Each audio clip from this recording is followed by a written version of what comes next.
गंगा यमुना की पावन धरती, जहाँ से भारतीय सभ्यता के सबसे प्राचीन गूंज सुनाई देती है। जी हाँ, हम बात कर रहे हैं उत्तर प्रदेश की, जो भारत का हृदय स्थल, जहाँ संस्कृति, आस्था और इतिहास एक साथ सांस लेते हैं। उत्तर प्रदेश, जहाँ की पहचान उसकी नदियों से है। गंगा, यमुना, सरयू, घाघरा, गोमती, सोन और चंबल जैसी नदियाँ इस भूमि को न तो सिर्फ सींचती है, बल्कि इसकी आत्मा को भी पवित्र करती है। गंगा नदी, जिसको गंगा मैया कहते हैं, हिमालय की गोद से निकलकर जब यह हरिद्वार से होती हुई उत्तर प्रदेश में प्रवेश करती है, तो प्रयागराज, वाराणसी और काशी जैसे नगरों को जीवन देती है। गंगा केवल नदी नहीं है, बल्कि आस्था की धारा है। हर सुबह जब वाराणसी में घाटों पर गंगा की आरती होती है, तो दीपों सरयू नदी, अयोध्या की जीवन रेखा, राम जन्मभूमि की पावन नगरी इसी सरयू के तट पर बसी है। यह नदी केवल जलधारा नहीं है, बल्कि राम कथा का साक्षात इतिहास है। हर साल लाखों श्रद्धालु सरयू में स्नान करके अपने जीवन को धन्य मानते हैं। घाघरा और गोमती जैसी नदियाँ इस प्रदेश को कृषि जीवन देती है। इतिहास गवाह है कि जहाँ नदियाँ होती है, वहीं सभ्यता जन्म लेती है, और इसी वजह से उत्तर प्रदेश को नदियों की भूमि कहा जाता है। उत्तर प्रदेश केवल नदियों का ही प्रदेश नहीं है, बल्कि यहाँ के प्राचीन नगर इसकी आत्मा है। ये नगर केवल ईंट पत्थरों से नहीं बने हैं, बल्कि सभ्यता, संस्कृति और आस्था के जीवित प्रतीक हैं।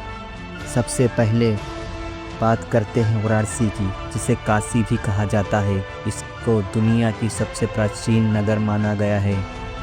स्वयं भगवान शिव ने काशी की स्थापना की थी। यहाँ के घाटों पर जब सूरज उगता है, तो गंगा के जल में उसकी लालिमा ऐसी जैसे मानो सृष्टि नए दिन को आरती अर्पित की हो।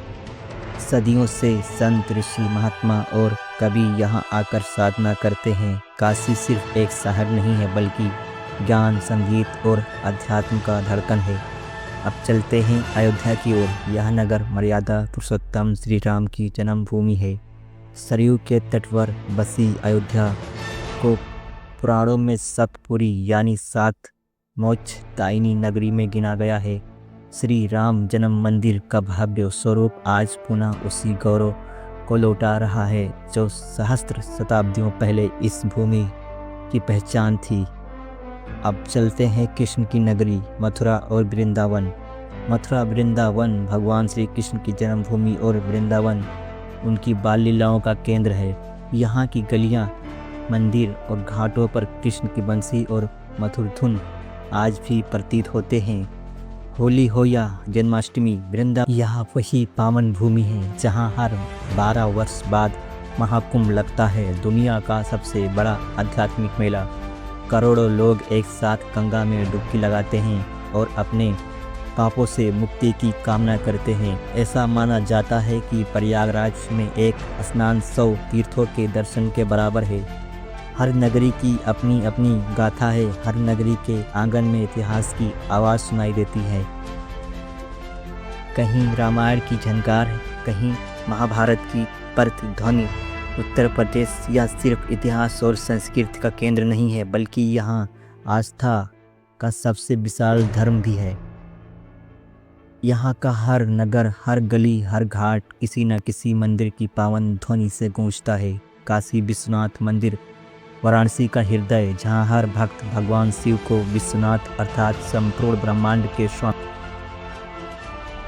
अयोध्या श्री राम जन्मभूमि मंदिर, मर्यादा पुरुषोत्तम भगवान श्री राम की जन्मस्थली। सदियों की संघर्ष और प्रतीक्षा के बाद आज यहाँ का मंदिर भव्य स्वरूप में खड़ा है।